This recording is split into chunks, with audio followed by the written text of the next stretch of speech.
Good morning everyone. दोस्तों आज है मई 9 2022 और हम लोग करने वाले हैं द हिंदू न्यूज़पेपर के एनालिसिस। मेरा नाम है सितेंद्र चौधरी और रोज की तरह फिर से कुछ सिलेक्टेड टॉपिक्स आपके लिए लाया हूं मैं। एक बार देखते हैं दोस्तों ब्रीफली आज हम लोग कौन कौन से टॉपिक पढ़ने वाले हैं। तो जो सबसे पहला टॉपिक रहेगा वो रहेगा ट्रॉपिकल साइक्लोन के बारे में। पुराना टॉपिक है, रिपीटेड टॉपिक है, कुछ ज़्यादा इसमें नया नहीं है, लेकिन कुछ हो सकता है कुछ ना कुछ हम लोग यहाँ से बात करेंगे। कुछ डायरेक्शन वगैरह के बारे में, कैसे प्रोड्यूस होता है, क्या क्या रिक्वायरमेंट होती है, थोड़ा बहुत हम लोग वो देखेंगे। दूसरा हमारे पास रहने वाला है डिसइन्वेस्टमेंट पॉलिसी के बारे में। ये इंपॉर्टेंट है, जीएस पेपर 3 से थोड़ा जानेंगे कि हम लोग जो है माइनॉरिटी स्टेक क्या होता है, मेजॉरिटी स्टेक क्या होता है, कंप्लीट प्राइवेटाइजेशन क्यों होता है और सरकार ये जो करती है उसको क्यों करती है, उसके पीछे कारण क्या है, क्यों सरकार जो है वो सरकारी कंपनियों को जो है वो प्राइवेट कंपनियों को बेचना शुरू कर देती है। इसके बारे में थोड़ा सा बात करेंगे। डिसइन्वेस्टमेंट पॉलिसी वैसे हमारे जीएस पेपर 3 का बहुत इंटीग्रल पार्ट होता है। राखिनगिरी साइट जो कि हरियाणा में पाई जाती है, इसमें कुछ नया डिस्कवरी हुआ है, थोड़ा राखिनगिरी साइट के बारे में देखेंगे। एक इंपॉर्टेंट डिस्कवरी है ये, तो जीएस पेपर 1 से आप इसको हिस्ट्री के पर्सपेक्टिव से भी कवर कर सकते हो और आर्ट एंड कल्चर वाले पर्सपेक्टिव से भी कर सकते हो। अगला जो आर्टिकल है दोस्तों हमारे पास वो है डीलिमिटेशन कमीशन। वही जे एंड के वाला इशू है, कोई बिल्कुल भी नया इशू नहीं है। ये टॉपिक कंप्लीटली आप कह सकते हो कि रिपीटेड टॉपिक है। जो स्टूडेंट हमारे प्लेटफॉर्म पे नए हैं उनके लिए थोड़ा सा ये एक नया टॉपिक हो सकता है, लेकिन जो पुराने टॉपिक हैं, बच्चे हैं, उनके लिए यहाँ पे ये रिवीजन हो सकता है। राइट, चलिए अगला टॉपिक है वो है इंडिया चाइना बॉर्डर इशू के बारे में। बेसिकली एक रिटायर्ड जनरल हैं और लेफ्टिनेंट जनरल हैं और उनका इंटरव्यू है। उनका क्या पॉइंट ऑफ व्यू है इंडिया चाइना के पूरे इस मामले में जो हो रहा है बॉर्डर के ऊपर, उसको थोड़ा जानने की कोशिश करेंगे। कुछ सॉल्यूशन वगैरह भी उन्होंने यहाँ पे सजेस्ट किए हुए हैं।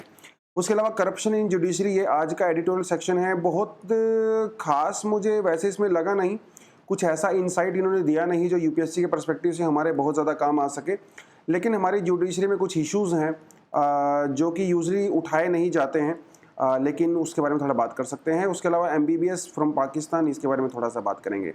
तो दोस्तों चलते हैं सबसे पहले टॉपिक के बारे में, जो कहता है heavy rain likely in the north Andhra Pradesh. और आप यहाँ पे उड़ीसा वाला पार्ट भी ऐड कर सकते हो, क्योंकि देखिए बे ऑफ बंगाल के अंदर आने वाला है अभी साइक्लोन। ठीक है, तो इसे ये ट्रॉपिकल साइक्लोन है। इंडिया में जो भी आते हैं वो ट्रॉपिकल साइक्लोन होते हैं। ठीक है, तो जो साइक्लोन आपको 10 डिग्री और 25 डिग्री के लगभग बीच में दिखाई देते हैं वो सब आपके ट्रॉपिकल साइक्लोन्स होते हैं। लेकिन जो साइक्लोन आपको 55 डिग्री और 65 डिग्री के आसपास दिखाई देते हैं, बनते हैं, उन्हें हम लोग बोलते हैं टेम्परेट साइक्लोन, या फिर कह सकते हो एक्स्ट्रा ट्रॉपिकल साइक्लोन उनको कहा जाता है। और इनमें बीच में कुछ फर्क होता है। जो सबसे बड़ा फर्क होता है वो ये हो रहता है कि जो ट्रॉपिकल साइक्लोन्स हैं उसके बनने के लिए जो रीजंस चाहिए वो बिल्कुल डिफरेंट होते हैं नीचे वाले रीजन से। देखिए कैसे, जो दोस्तों हमारे टेम्परेट साइक्लोन बनते हैं वो बनते हैं फ्रंट की वजह से। ठीक है, और फ्रंट अगर आपने अपने अगर आपने ज्योग्राफी का बेसिक कॉन्सेप्ट क्लियर किया हो तो आपको पता होगा कि फ्रंट का कॉन्सेप्ट शुरू होता है एयर मास से। तो यहाँ पे हमारे दो एयर मास होते हैं, एक वार्म एयर मास होता है, एक कोल्ड एयर मास होता है। जो वार्म एयर मास होता है वो लेस डेंस होता है, हल्का होता है, लेकिन जो कोल्ड एयर मास होता है वो हैवी होता है, डेंस होता है। तो ये जब दोनों आपस में कोलाइड करते हैं तो वार्म एयर मास जो है वो कोल्ड एयर मास के ऊपर राइज करने लगता है, जिसकी वजह से यहाँ पे साइक्लोन्स बनते हैं। इन्हें कहा जाता है टेम्परेट साइक्लोन्स। ठीक है, ट्रॉपिकल साइक्लोन में ऐसा कुछ नहीं होता। ट्रॉपिकल साइक्लोन का प्रोसीजर थोड़ा सा डिफरेंट रहता है, जैसे कि आप यहाँ पे क्लियरली देख भी सकते हैं। ये देखिए, ये बनता है इस तरह से ट्रॉपिकल साइक्लोन। ट्रॉपिकल साइक्लोन सिर्फ ओशियंस के ऊपर बनता है, ये आपने बात ध्यान रखनी है। ट्रॉपिकल साइक्लोन लैंड के ऊपर कभी भी नहीं बनता है। हालांकि टेम्परेट साइक्लोन है वो लैंड के ऊपर भी बन सकता है, ओशन के ऊपर भी बन सकता है। ये अच्छा, ये ओशन के ऊपर ही क्यों बनता है? क्योंकि इसके लिए जो पावर इंजन होता है, जो इसको एनर्जी प्रोवाइड कराता है, वो रहता है क्या? मॉइस्चर। ठीक है, और हमारे जो वाटर मॉलिक्यूल्स होते हैं वो इसके लिए एनर्जी का काम करते हैं। तो जितनी ज्यादा वाटर मॉलिक्यूल होंगे, जितना ज्यादा मॉइस्चर होगा, उतनी ही ज्यादा स्ट्रॉन्ग बनेगा, और इतने ज्यादा मॉइस्चर आपको सिर्फ ओशन के ऊपर ही मिल सकते हैं। ट्रॉपिकल साइक्लोन के लिए एक और जो सबसे रिक्वायर्ड कंडीशन होती है वो होती है कोरियोलिस फोर्स। ठीक है, टेम्परेट साइक्लोन के लिए चाहिए वो, नो डाउट, लेकिन कोरियोलिस फोर्स जो है वो ट्रॉपिकल साइक्लोन के लिए चाहिए। और आपको ये पता है कि इक्वेटर के ऊपर जो है, जो हमारा कोरियोलिस फोर्स होता है वो 0 होता है। तो 5 डिग्री और नॉर्थ और 5 डिग्री साउथ, यहाँ पे कभी भी आपको ट्रॉपिकल साइक्लोन देखने को नहीं मिलता। तो यहाँ पे रहता क्या है, इसके सेंटर के अंदर बहुत ज़्यादा लो प्रेशर कंडीशन होती है। लो प्रेशर कंडीशन में तो हाई टेम्परेचर हो जाता है, और ओशन पे हाई टेम्परेचर जैसे 25 डिग्री सेंटीग्रेड इससे ज़्यादा होता है, तो उससे यहाँ पे लो प्रेशर बन जाता है। एयर राइज करती है, इसके साथ मॉइस्चर भी राइज करता है, और ऐसे सर्कुलर फैशन में वो राइज करती है। और साइड से जो है एयर यहाँ पे एंट्री करने लगती है, क्योंकि यहाँ पे वैक्यूम क्रिएट हो जाता है।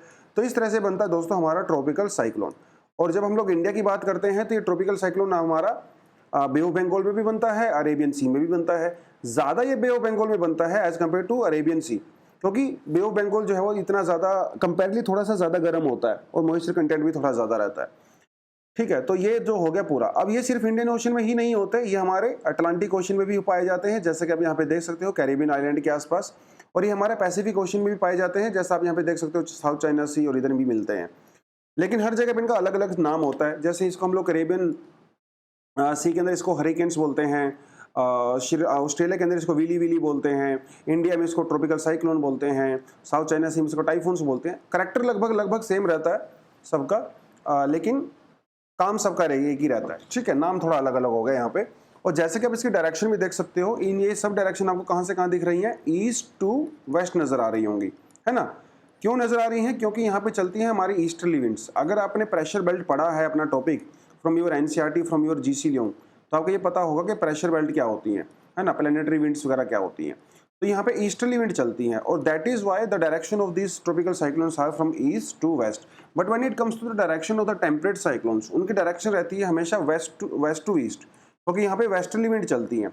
वेस्टर्ली विंड का मतलब होता है कि जो किस डायरेक्शन से आ रही होती है। देखिए, विंड का नाम रखना बहुत आसान होता है, जिस डायरेक्शन से विंड आ रही होती हैं, ठीक है, उसी के बेसिस पे उसका नाम होता है। ठीक है, तो ये था पूरा ट्रॉपिकल साइक्लोन के बारे में। थोड़ा सा बेसिक ज्योग्राफी हम लोगों ने कर लिया। तो आर्टिकल का ये कहना है कि आंध्र प्रदेश के नॉर्थ में जो है वो हिट कर सकता है, और ये यूजली तो नॉर्मल साइक्लोन ही रहने वाला है, लेकिन अगर कंडीशन काफ़ी ख़राब होती है तो ये सीवियर साइक्लोन भी बन सकता है। सीवियर साइक्लोन यूजली वो होते हैं जिनकी विंड स्पीड जो है वो 220 किलोमीटर पर आवर से ज़्यादा होती है। ठीक है, उसके अलग अलग कैटेगराइजेशन होती है। थोड़ा आपको इसमें आप मेहनत कर सकते हो। थोड़ा सा अगर IMD की वेबसाइट पे आप जाओगे तो वहाँ पे कैटेगराइजेशन जो है किया हुआ है साइक्लोन का, कौन से साइक्लोन नॉर्मल होते हैं, कौन से थोड़े से एक्सट्रीम होते हैं, सीवियर होते हैं, एक्सट्रीम सीवियर होते हैं, वो जाके थोड़ा सा कैटेगराइजेशन आप वहाँ पे डेफिनेटली देख सकते हो। ठीक है, तो थोड़ा सा काम आप भी कर सकते हो। और यूपीएससी में ऑलरेडी एक सवाल पूछा जा चुका है पहले प्रीवियस ईयर्स में, आई थिंक 2015 में एक क्वेश्चन था, जिसमें उन्होंने ये पूछा था कि जो ट्रॉपिकल साइक्लोन्स होते हैं इनकी नेमिंग कैसे की जाती है। और आपको ये पता है कि जो साइक्लोन अभी आने वाला है आंध्र प्रदेश में, इसका नाम क्या है? इसका नाम रखा गया है दोस्तों असानी, साइक्लोन असानी। ठीक है, तो ये नाम कैसे रखे जाते हैं ये भी आपको पता होना चाहिए। ऑलरेडी ये क्वेश्चन पूछा जा चुका है एग्जाम में, और इसके लिए आपको कुछ नहीं करना, बस आपको ये लिखना है गूगल के ऊपर जाके, how tropical cyclones are named Indian Express. क्योंकि इंडियन एक्सप्रेस में बहुत साल पहले एक बहुत शानदार आर्टिकल आया था जिसमें बहुत अच्छे से बताया गया था कि साइक्लोन्स का नाम कैसे रखा जाता है। एज इट इज़ वो क्वेश्चन जो है वहीं से बन के आया था, और यूपीएससी क्वेश्चन को डेफिनेटली दोबारा रिपीट कर सकती है। वैसे भी उस क्वेश्चन को पूछे हुए 6-7 साल हो गए हैं, तो दोबारा से डेफिनेटली क्वेश्चन पूछा जा सकता है। तो थोड़ा सा आपको वो मेहनत अपनी करनी पड़ेगी। दोस्तों, अगला जो हमारे पास आर्टिकल आता है that is about the disinvestment लल लाइकली आफ्टर LIC IPO। लल का मतलब होता है जब प्रोसेस कोई स्लो हो जाती है। ठीक है, उसे लल पीरियड कहते हैं। जब इकोनॉमी ग्रो नहीं कर रही होती है तो उसके लल पीरियड कह सकते हो आप लोग, राइट। तो जैसे मान लो कोई प्लेयर होता है, वो अगर वो रन नहीं बना रहा है, जैसे विराट कोहली को देख लो आप, है ना। विराट कोहली इस समय लल पीरियड से गुजर रहे हैं क्योंकि वो ज़्यादा रन नहीं बन पा रहे हैं उनसे, अनफॉर्चुनेटली। तो इनका कहना है कि LIC का जो IPO लॉन्च होगा उसके बाद इंडिया में डिसइन्वेस्टमेंट के बहुत चांसेस यहाँ पे नज़र नहीं आ रहे हैं। तो सवाल उठता है कि डिसइन्वेस्टमेंट क्या होता है। GS पेपर 1-3 में एक बहुत इंपॉर्टेंट टॉपिक होता है डिसइन्वेस्टमेंट। देखिए, डिसइन्वेस्टमेंट का मतलब होता है जब कोई गवर्नमेंट अपनी जो गवर्नमेंट कंट्रोल्ड कंपनीज होती हैं, जैसे हम यहाँ पे कोई, जैसे एयर इंडिया का एग्जांपल आप ले सकते हो। ठीक है, ये गवर्नमेंट ओन्ड कंपनी थी पहले, तो सरकार क्या करती है, अपने शेयर्स जो इस कंपनी के अंदर होते हैं उसको बेच देती है, जिसे कहते हैं डिसइन्वेस्टमेंट। बेसिकली सरकार अपनी इन्वेस्टमेंट को रिवर्स कर रही है, उसको प्राइवेट सेक्टर को बेच रही है। और ये इन्वेस्टमेंट जो है दोस्तों वो कई तरह की होती है। यूजली लोगों को ऐसा लगता है कि डिसइन्वेस्टमेंट का मतलब होता है प्राइवेटाइजेशन, लेकिन ऐसा नहीं होता।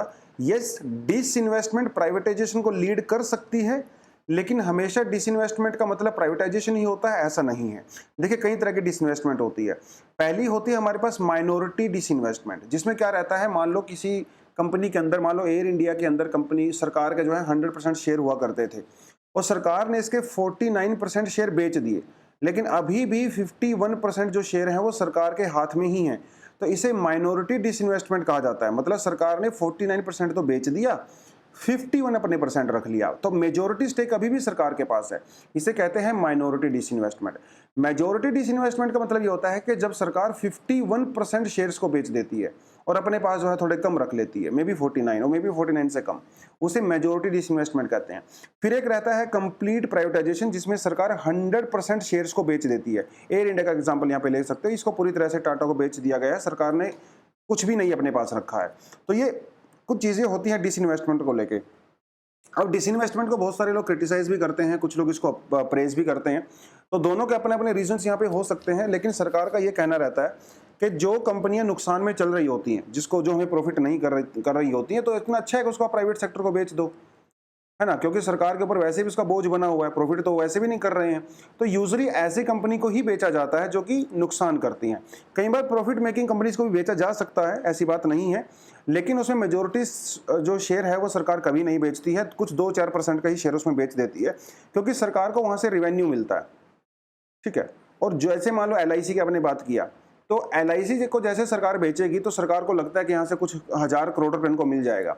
एक्चुअली होता क्या है, सरकार हर साल बजट में अपने लिए एक टारगेट रखती है, और ये टारगेट रखा जाता है कि इस साल डिसइन्वेस्टमेंट से हमें कितना पैसा चाहिए। तो उस टारगेट को अचीव करने के लिए सरकार डिसइन्वेस्टमेंट करती है। Are you getting this point? तो होता क्या है, जैसे मान लो LIC का भी सरकार डिसइन्वेस्टमेंट करेगी, तो एक हमारे पास नेशनल एक इंफ्रास्ट्रक्चर फंड होता है NIF, इसे 2005 में बनाया गया था। तो जो भी डिसइन्वेस्टमेंट से पैसा आता है वो सारे का सारा इस फंड के अंदर चला जाता है। अब इस फंड में से जो 75% पैसा होता है वो जाता है सोशल सेक्टर्स को, जैसे एजुकेशन पे खर्चा किया सरकार ने, मनरेगा पे खर्चा किया, हेल्थ के ऊपर खर्चा किया, वो यहाँ पे जाता है। उसमें से 25% पैसा जाता है कैपिटल इंफ्रास्ट्रक्चर के ऊपर। हो सकता है सरकार उसी कंपनी के अंदर इन्वेस्ट कर दे, हो सकता है किसी और कंपनी के अंदर इन्वेस्ट कर दे, इस तरह से खर्चा किया जाता है। और ये हमारा होता है पब्लिक अकाउंट, ये आपने ध्यान रखना है, ये पब्लिक अकाउंट होता है, ये कंसोलिडेटेड फंड ऑफ इंडिया का पार्ट नहीं होता है। अगर आपने अपनी लक्ष्मीकांत पढ़ा है पॉलिटी अच्छे से, तो आप मुझे कमेंट सेक्शन में बताओ कि पब्लिक अकाउंट में और कंसोलिडेटेड फंड ऑफ इंडिया में क्या फर्क होता है। ठीक है, आप मुझे बताओगे। अगर आप हो सके तो आप कंटिजेंसी फंड ऑफ इंडिया के बारे में भी बता सकते हो। कल मैं उन बच्चों के नाम अनाउंस करूंगा जिनके यहाँ पे बढ़िया आंसर होने वाले हैं। तो पहली बात यह है कि डिसइन्वेस्टमेंट का मतलब ये नहीं है कि सरकार इसको पर्सनल खर्चे के लिए करती है, जो हमारा सोशल सेक्टर होता है उसके लिए सरकार इस पैसे को खर्चा करती है। ठीक है, तो ये रहता है पूरा आपका डिसइन्वेस्टमेंट के बारे में। यहाँ पे जब हम लोग LIC की बात करते हैं तो ये वर्ड आपको बहुत फ्रीक्वेंटली सुनने को मिलता होगा, IPO है ना। बहुत सारी कंपनी अपना IPO लॉन्च करती हैं, जैसे नायका ने किया, पेटीएम ने किया, है ना, जोमेटो ने किया IPO। तो IPO का मतलब ऑलरेडी मैं आपको पहले कई बार बता चुका हूँ, कोई नया बिल्कुल भी नहीं है। जब कोई कंपनी पहली बार फर्स्ट टाइम जब वो प्राइवेट से अपने स्टॉक मार्केट के अंदर लिस्टेड होती है और वो पब्लिक से पैसा उठाती है, तो उसे पब्लिक इनिशियल पब्लिक ऑफर बोलते हैं। और जब वो दूसरी बार करती है तो उसे FPO बोलते हैं, जिसे हम लोग फर्दर पब्लिक ऑफर बोलते हैं। इसे फॉलो अप पब्लिक ऑफर भी बोला जा सकता है। ठीक है, तो ये थोड़ी सी चीज़ें हैं इसके बारे में, कोई कुछ खास है नहीं। आगे बढ़ते हैं दोस्तों। जो अगला टॉपिक हमारे पास है वो कहता है Rakhigarhi skeletons DNA sample sent for the analysis. Rakhigarhi एक बहुत ही इंपॉर्टेंट साइट है, और आज के समय में आपको बता दें, देखिए वैसे जो यूजुअली आपके पुराने डॉक्यूमेंट हैं NCERT वगैरह जो भी, वहाँ पे लिखा गया है कि जो हमारी हड़प्पन सिविलाइजेशन है इसकी जो सबसे लार्जेस्ट साइट होती है वो होती है मोहनजोदाड़ो एरिया वाइज। लेकिन अभी ऑफिशियल तौर पे अगर आप एरिया वाइज देखो तो राखिनगिरी जो है वो हड़प्पन सिविलाइजेशन की सबसे बड़ी साइट बन चुकी है, राइट। और अभी भी इसमें बहुत सारी डिस्कवरी होनी बाकी है, अभी भी बहुत सारा एक्सकवेशन होना बाकी है। अगर एक्सपर्ट लोगों का माने तो उनका मानना है कि राखिनगिरी साइट मोहनजोदाड़ो और हड़प्पा इन दोनों से मिला के भी एक बड़ी साइट हो सकती है। और ये कहाँ मिलती है? ये मिलती है हरियाणा के अंदर। हरियाणा में एक स्टेट है हिसार, राइट, वहाँ पे ये पाया जाता है। और इसमें बहुत रेगुलर टाइम पे बहुत डिस्कवरीज होती रहती हैं। तो राखिनगिरी में अभी जो लेटेस्ट डिस्कवरी हुई है उसमें एक 2 औरतों की बॉडी मिली है बेसिकली। एक ब्यूरल साइट थी, वो एक शमशान घाट टाइप का समझ लीजिए। तो वहाँ से उनकी जो बॉडी मिली है उनके साथ कुछ घड़े वगैरह भी दबाए गए थे। तो बेसिकली हो सकता है कि उस समय में वो प्रैक्टिस हुआ करती थी, जैसे आजकल भी बहुत सारे लोग करते हैं। अगर कोई इंसान मर जाता है तो उसके साथ साथ जो है जब उसको जलाते हैं तो कुछ खास चीज़ें उसके साथ डाल दी जाती हैं। जो लोग दफनाते हैं तो उस समय तो दफनाने का शायद प्रचलन रहा होगा हड़प्पन सिविलाइजेशन में। तो उसके उनके DNA के सैंपल बेसिकली भेजे गए हैं। DNA के सैंपल से ये पता चल जा सकता है कि जो वो उनका जो ब्लड था या वो उनकी जो जो बॉडी था वो उसमें कुछ यूरोपियन ट्रेस भी हैं क्या। क्योंकि ऐसा कहा जाता है कि बहुत सारे लोग हड़प्पा में जो थे वो बाहर से आए थे, उसके बाद आर्यन इन्वेजन हुआ, वो सारी की सारी चीज़ें, है ना। तो डीएनए टेस्ट से पता चल सकता है कि वो कहाँ के रहने वाले थे, उनकी फूड हैबिट्स क्या थी, क्या वो लोग कंज्यूम करते थे, है ना। उससे जो सारी चीज़ों का पता चल सकता है। तो राखिनगढ़ी काफ़ी न्यूज़ में रहता है पहले भी, और सवाल कई बार पूछा जा चुका है। हड़प्पन सिविलाइजेशन की साइट्स के बारे में कई बार सवाल पूछा जाता है। रोपड़ के बारे में बहुत बार सवाल पूछे गए हैं यूपीएससी में, राइट। और लाहौल लोथल के बारे में कई बार सवाल पूछे गए हैं। यहाँ पे सरको ताड़ा के बारे में सवाल पूछे गए हैं। ठीक है, बनावली के बारे में सवाल पूछे गए। तो यूपीएससी सीधा साधा सवाल पूछ लेता है। वो एक तरफ आपको साइट का नाम देता है और दूसरी तरफ आपको लोकेशन देता है। मतलब साइट का नाम देख जैसे देगा वो आपको बोल सकता है, जैसे यहाँ पे बनावली बोल सकता है। उसके बाद बोलेगा कि भैया बनावली बताओ, ये हरियाणा दे देगा, पंजाब दे देगा। इस तरह से आपको मैच करना रहता है। तो मैच द फॉलोइंग में बहुत बार सवाल आपको ये देखने को मिलते हैं। और किसी बार ऐसा भी हो सकता है कि पर्टिकुलर लोकेशन आपको दे सकता है और फिर आपसे करैक्टर पूछ सकता है। जैसे लोथल का आपको करैक्टर पूछ सकता है, राखिनगढ़ी का आपको करैक्टर पूछ सकता है। तो ये हड़प्पन सिविलाइजेशन एक बहुत इंपॉर्टेंट टॉपिक होता है हमारे एंशिएंट हिस्ट्री में और आर्ट एंड कल्चर वाले पर्सपेक्टिव से, ठीक है। तो और वैसे भी हड़प्पन सिविलाइजेशन को जो है पिछले साल 9 ब्रेक थ्रू रिसर्च का के अंदर डाला गया था, जिसमें जो है टॉप 10 प्रेस्टिजियस जो जर्नल होता है हमारा साइंस, उसमें टॉप 10 डिस्कवरी में जो है राखिनगढ़ी को डाला गया था। तो एक बहुत ही रिनाउंड और well known internationally accepted site है ये राखिनगढ़ी साइट, और लार्जेस्ट हड़प्पन साइट है डेफिनेटली। ऑलरेडी मैं आपको बता चुका हूँ सब कॉन्टिनेंट में। और जो पुरानी हमारी सरस्वती रिवर हुआ करती थी उसके किनारे में था, अभी तो सरस्वती रिवर नहीं रही। कुछ लोगों का कहना है कि जो घग्गर रिवर है वही सरस्वती रिवर का एक ट्रेस है, जो कि सीजनल रिवर है, बेसिकली मानसून वगैरह के टाइम पे चलती है, अदरवाइज वो सूखी रहती है। एनीवेज, तो जो है वो कुछ चीज़ें आपको यहाँ पे थोड़ा बहुत पता होना चाहिए। और मई 2012 के अंदर ग्लोबल हेरिटेज फंड ने जो है राखिनगिरी को one of the 10 most endangered जो है हेरिटेज साइट के अंदर भी इन एशिया में उसको डिक्लेयर किया था। तो ये भी आपको थोड़ा सा यहाँ पे पता होना चाहिए, ठीक है। चलिए आगे बढ़ते हैं। अगला जो आर्टिकल है हमारा वो कहता है Jammu and Kashmir delimitation report. देखिए रिपीटेड टॉपिक है, आप इसको स्किप भी कर सकते हो अगर आपने ये टॉपिक पहले अच्छे से किया हुआ है, लेकिन जिसने नहीं किया उसके लिए थोड़ा थोड़ा बताता चलो, क्योंकि रिवीजन ही है ये, इसमें कुछ खास और है नहीं। तो कहता है कि व्हाट इज डीलिमिटेशन कमीशन, आपको ये पता होना चाहिए। डीलिमिटेशन कमीशन का मतलब होता है दे रीड्रॉ द बाउंड्रीज, है ना। दे रीड्रॉ द बाउंड्रीज, किसकी बाउंड्री रीड्रॉ करता है? जो कॉन्स्टिट्यूएंसीज होती हैं, जो मेंबर ऑफ पार्लियामेंट होते हैं या स्टेट्स के अंदर जो एमएलएज होते हैं, उनकी जो कॉन्स्टिट्यूएंशन असेंबलीज होती हैं उनकी बाउंड्री को विड्रॉ करता है।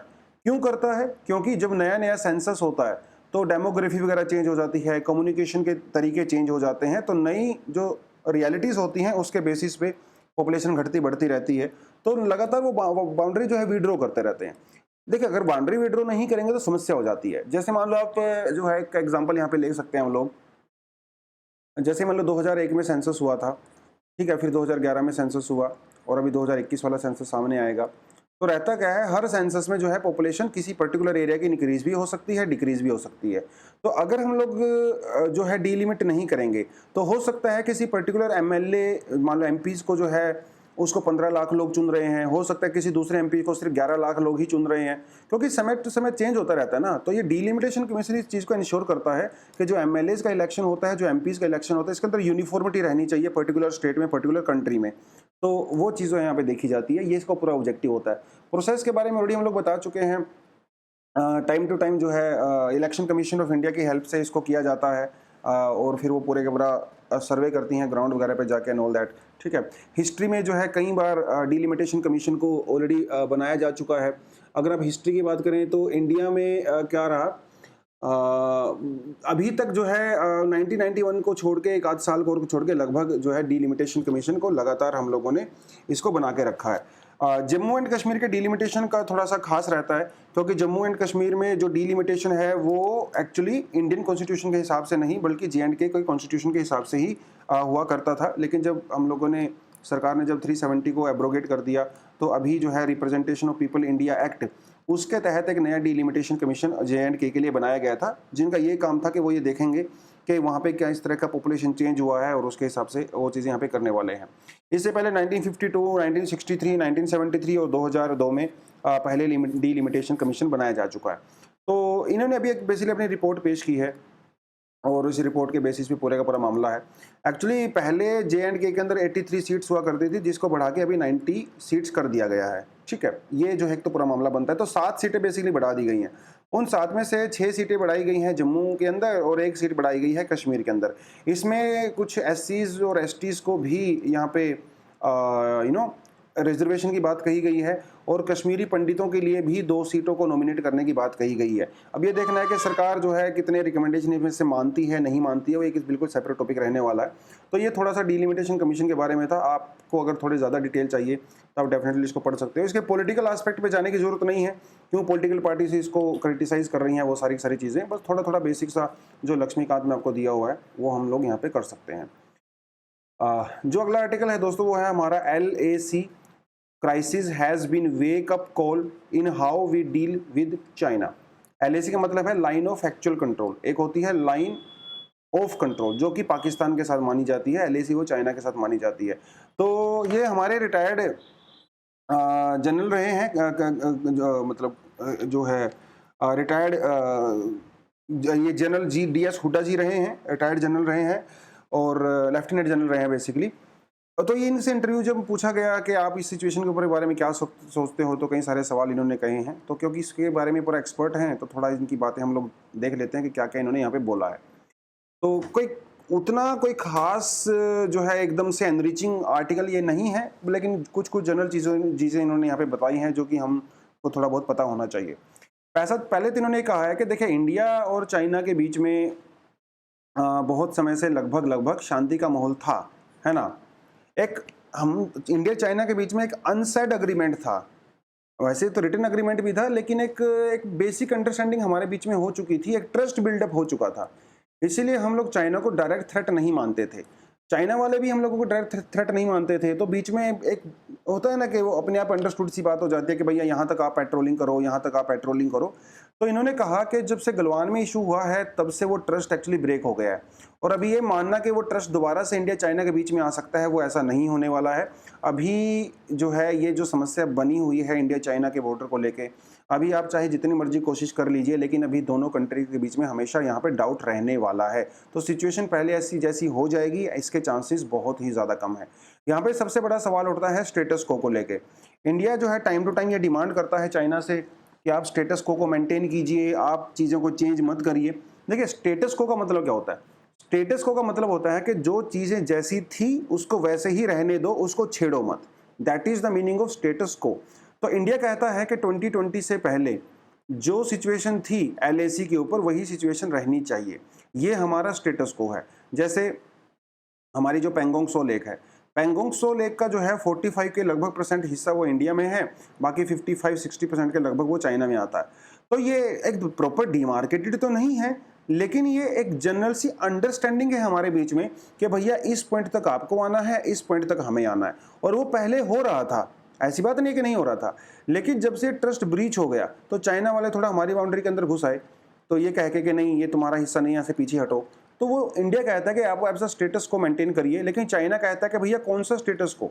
आप 2020 के स्टेटस को की बात करते हैं, हम तो 47 वाले को मानेंगे, हम तो 51 वाले को मानेंगे, हम तो जो है 1936 वाले को मानेंगे। कौन सा स्टेटस को? एक्चुअली स्टेटस को हर कंट्री अपने हिसाब से डिफाइन कर देती है ना, कि ये हमारा स्टेटस को है। तो उसको लेके जो है यहाँ पे जो चीज़ें बनी हुई हैं, डिफरेंट पोजीशन है दोनों लोगों की लेके। Real thing we must achieve, जो अभी हम लोग कर सकते हैं वो है पेट्रोलिंग राइट्स। तो देखिए दोनों कंट्री हो सकता है स्टेटस को पे अग्री ना करें, कम से कम पेट्रोलिंग राइट्स के ऊपर हम लोग अग्री कर सकते हैं। देखो भैया यहाँ तक तुम पेट्रोल कर सकते हो, यहाँ तक हम लोग पेट्रोल कर सकते हैं। अब तुम हमारे टेरिटरी के अंदर आओगे तो हम आपको मारेंगे, अगर आप हमारे टेरिटरी के अंदर आओगे तो फिर हम लोग एक्शन यहाँ पे ले सकते हैं। और इस तरह के इन्होंने कहा है एग्जाम्पल में कि पहली बार नहीं है, ऐसे कई सारे जो है झड़प पहले भी हो चुकी थी, लेकिन गोली नहीं चली थी, पत्थर वत्थर चलते रहते थे, थोड़े बहुत हाथापाई भी होती रहती थी। लेकिन इतना ज़्यादा सिचुएशन जब खराब हुई, गलवान में 20 सैनिक हमारे जो है शहीद हो गए, वो सिचुएशन जो है काफ़ी ज़्यादा यहाँ पे चेंज हो गई है। खासकर इन्होंने कहा कि 2013-14 के बाद से सिचुएशन काफ़ी ज़्यादा बिगड़ गई। इसमें मोदी जी का कोई रोल नहीं है। इन्होंने कहा है जी जिनपिंग, देखिए 2012-13 में जी जिनपिंग पावर में आए थे, तो जैसे ही वो जिनपिंग पावर में आए तो उन्होंने चाइना की एक अग्रेसिव पॉलिसी को अपनाया, और वो सिर्फ इंडिया के साथ ही नहीं, हर कंट्री के साथ जो है उन्होंने बॉर्डर इश्यूज़ को उठाया दोबारा से। तो जी जिनपिंग के आने के बाद सिचुएशन काफ़ी ख़राब हो गई है, और हालांकि इंडिया ने उसके बाद बहुत सारी चीज़ें सुधारी हैं डेफिनेटली। हम लोगों ने बेटर प्रिपेयर्ड हैं हम लोग पहले के कंपैरिजन में। हमारा जो इंफ्रास्ट्रक्चर है वो भी हम लोग अच्छे से डेवलप कर रहे हैं। एडिशनल ट्रूप्स हम लोगों ने वहाँ पे एक्स्ट्रा लगाए हैं, 50,000 के लगभग सैनिक एक्स्ट्रा हैं वहाँ पे अभी। और शिफ्टिंग ऑफ कमांड, देखिए मतलब कमांड का मतलब है जैसे वेस्टर्न कमांड होती है, ईस्टर्न कमांड होती है, तो जो हमारे जो पाकिस्तान वाली साइड होता है ये हमारी वेस्टर्न कमांड है, जो चाइना वाली साइड है हमारी ईस्टर्न कमांड है। तो इनका कहना है कि सरकार धीरे धीरे कोशिश कर रही है कि वेस्टर्न कमांड से कुछ फोर्सेस को जो है वो ईस्टर्न कमांड की तरफ शिफ्ट कर दिया जाए, क्योंकि अभी रियल थ्रेट हमें पाकिस्तान नज़र नहीं आ रहा है, रियल थ्रेट अभी हमारे साथ चाइना है। तो वो कुछ चीज़ें जो है इन्होंने यहाँ पे बताई है, तो आप इस आर्टिकल को थोड़ा उस सेंस में पढ़ सकते हो। कोई बहुत ज़्यादा एनरिचिंग नहीं है, ऐसे इन्होंने कुछ नहीं बताया जो हमें पहले से नहीं पता था। जो चीज़ें पता थी थोड़ा सा बस वो जो है यहाँ पे रिमाइंड हो सकती हैं। India judiciary and the slackening coke of the trust, देखिए ये थोड़ा सा एक्चुअली जुडिशरी को काफ़ी यहाँ पे क्रिटिसाइज किया गया है, इन द सेंस के इस आर्टिकल के अंदर ये कहा गया है कि जुडिशरी के अंदर काफ़ी ज़्यादा करप्शन है।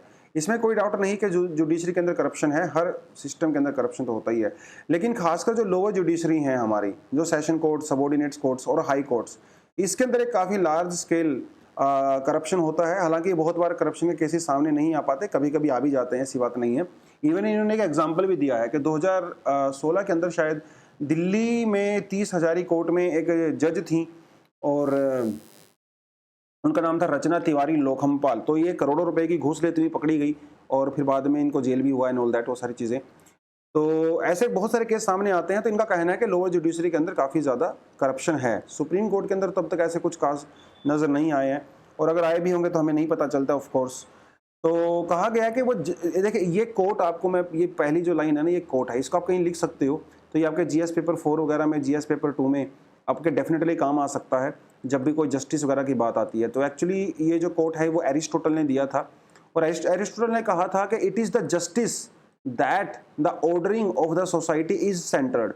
उनका कहना था कि किसी भी सोसाइटी में जो ऑर्डर होता है सोसाइटी का, ये जो स्ट्रक्चर होता है सोसाइटी का, जो एक फैब्रिक होता है सोसाइटी का, वो तब तक ही सही रह सकता है जब तक उस सोसाइटी के अंदर प्रॉपर तरीके से जस्टिस होता है। जिस दिन वहाँ पे जस्टिस मिलना खत्म हो जाएगा, जिस दिन लोग वहाँ उनका ट्रस्ट, जस्टिस के ऊपर से ट्रस्ट खत्म हो जाता है, उस दिन वो सोसाइटी जो है वो खत्म हो जाती है।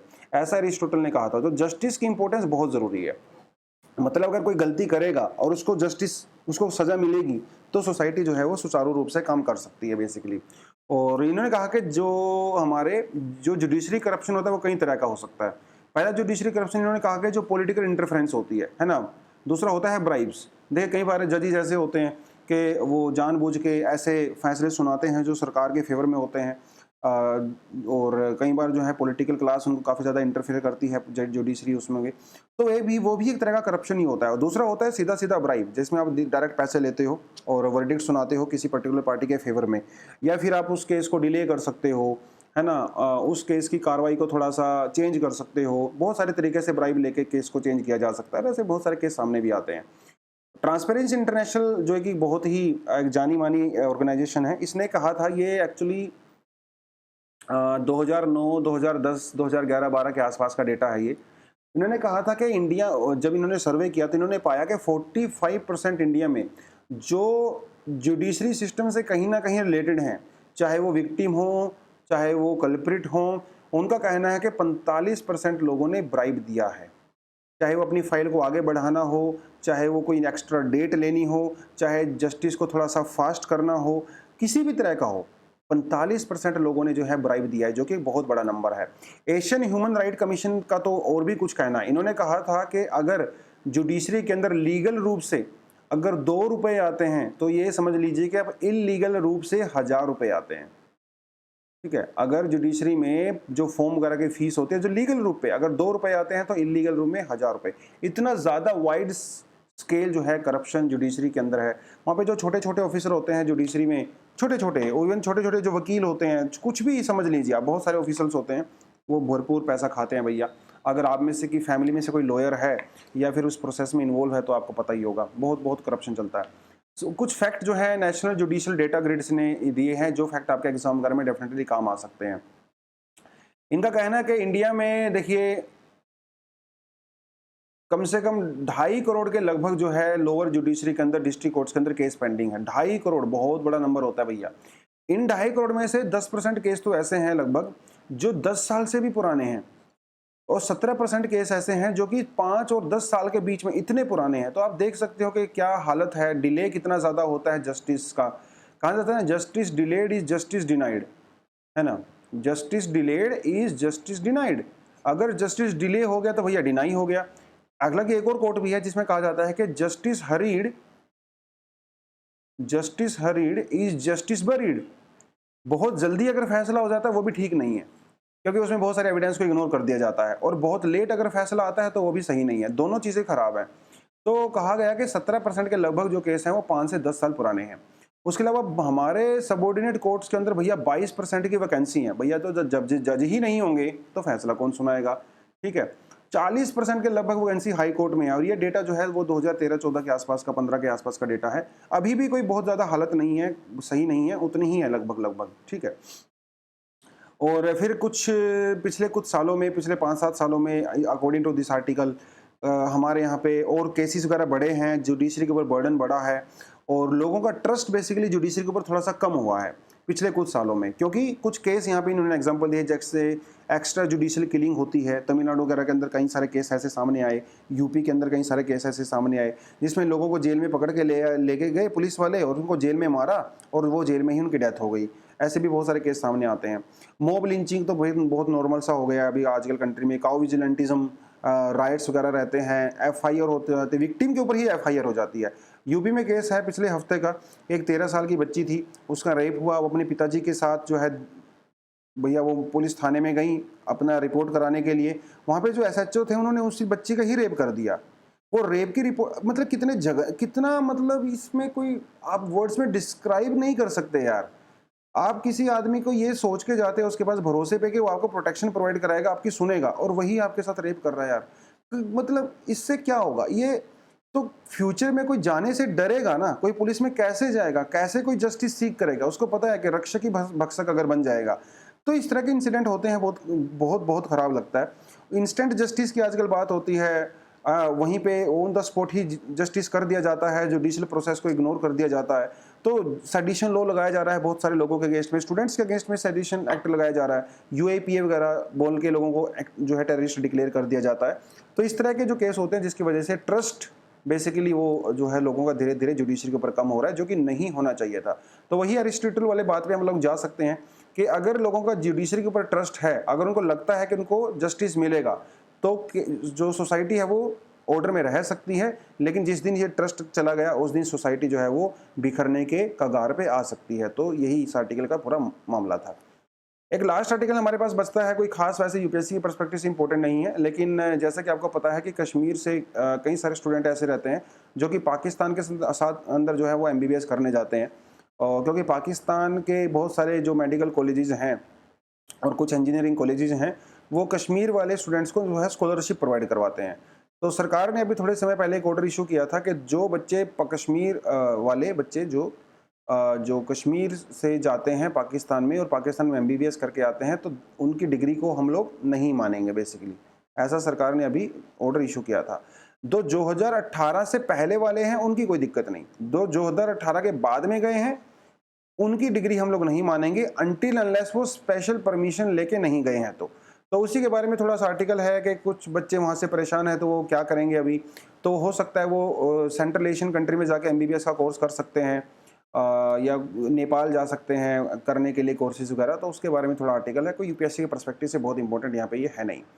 तो यही थे आज के दोस्तों आर्टिकल, लेकिन आगे बढ़ने से पहले आपको बताता चलूं कि हम लोगों ने अपना एक बहुत ही कॉम्प्रिहेंसिव करंट अफेयर का कोर्स भी चलाया हुआ है, जिसकी पहली क्लास हो चुकी है। अगर अभी भी कोई एडमिशन लेना चाहता है तो आप डेफिनेटली एडमिशन ले सकते हो। नीचे डिस्क्रिप्शन बॉक्स में आपको एक व्हाट्सएप नंबर दिया होगा, यहाँ से सारी जानकारी आपको मिल जाएगी। उसके अलावा कोर्स का लिंक भी आपको दिया हुआ है नीचे डिस्क्रिप्शन में, आप उसके ऊपर क्लिक करके भी इसको ले सकते हो। ठीक है, तो सभी लोगों को, क्योंकि करंट अफेयर बैकबोन हो रहा है भैया। करंट अफेयर अगर आप स्टैटिक पोर्शन के साथ मतलब कंबाइन करके अगर तैयारी करते हो तो आपकी तैयारी में 4 चांद लग जाते हैं। दोस्तों आज के इस आर्टिकल के अंदर इतना ही, और इसी के साथ हम लोग इसको ख़त्म करते हैं, और कल मिलते हैं एक नई एनालिसिस के साथ, एक नए जोश के साथ, और कुछ नई इन्फॉर्मेशन आपको देने के लिए। Thank you very much, all the best, जय हिंद।